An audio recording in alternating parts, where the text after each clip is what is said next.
ប្រទេសអេមីរ៉ាត់អារ៉ាប់រួម UAE បានប្រកាសជំហរត្រៀមខ្លួនរួចជាស្រេចក្នុងការចូលរួមជាមួយសហរដ្ឋអាមេរិកនិងសម្ព័ន្ធមិត្តលោកខាងលិចដើម្បីបង្កើតកងកម្លាំងចម្រុះអន្តរជាតិមួយដើម្បីគោលបំណងវាយបើកច្រកសមុទ្រហូមូសដែលជាសរសៃឈាមសេដ្ឋកិច្ចពិភពលោកយោងតាមការចុះផ្សាយរបស់កាសែត Financial Times នៅថ្ងៃសុក្រទី27 ខែមីនា ឆ្នាំ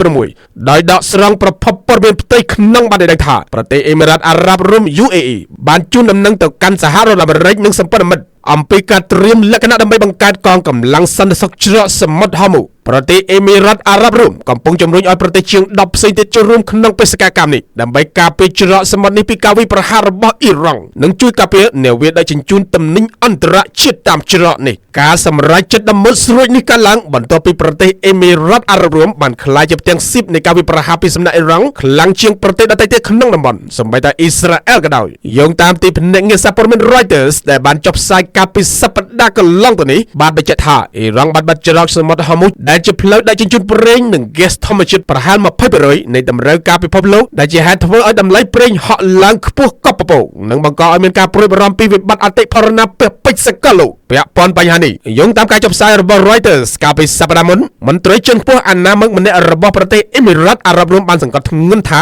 ច្រកសមុទ្រនេះគឺជាដង្ហើមសេដ្ឋកិច្ចរបស់យើងមិនអាចអង្គុយចាំមើលការបំផ្លិចបំផ្លាញមជ្ឈមណ្ឌលពាណិជ្ជកម្មរបស់យើងដោយសារតែការបិទគប់ផ្លូវទឹកដោយខុសច្បាប់នោះបានឡើយមន្ត្រីអាណាមិករូបនេះបានបញ្ជាក់បន្ថែមទៀតថាប្រទេសអេមីរ៉ាត់អារ៉ាប់រួមកំពុងសហការជាមួយប្រទេសបារ៉ែនដើម្បីតាក់តែងសេចក្តីព្រៀងមតិនៅក្នុងក្រុមប្រឹក្សាសន្តិសុខអង្គការសហប្រជាជាតិ UN Security Council ដែលអនុញ្ញាតឲ្យប្រើប្រាស់គ្រប់មធ្យោបាយចាំបាច់ដើម្បីការពារការដឹកជញ្ជូនទំនិញទោះជាយ៉ាងណាប្រទេសបារាំងបានលើកឡើងថាខ្លួនបានជជែកជាមួយប្រទេសចំនួន35រួចហើយអំពីផែនការបើកច្រកសមុទ្រហូមូសឡើងវិញប៉ុន្តែបេសកកម្មនេះអាចកើតឡើងបានលុះត្រាតែសង្គ្រាមរវាងសហរដ្ឋអាមេរិកអ៊ីស្រាអែលជាមួយអ៊ីរ៉ង់ត្រូវបានបញ្ចប់ជាមុនសិនសរុបពេលជាមួយគ្នានេះក្រុមអ្នកវិភាគអន្តរជាតិយល់ឃើញថាសេចក្តីព្រៀងមតិរបស់ប្រទេសអេមីរ៉ាត់អារ៉ាប់រួមនិងប្រទេសបារ៉ែនអាចនឹងត្រូវប្រឈមមុខនឹងការបោះឆ្នោតវេតូឬការជំទាស់ពីសំណាក់ប្រទេសរុស្ស៊ីនិងប្រទេសចិន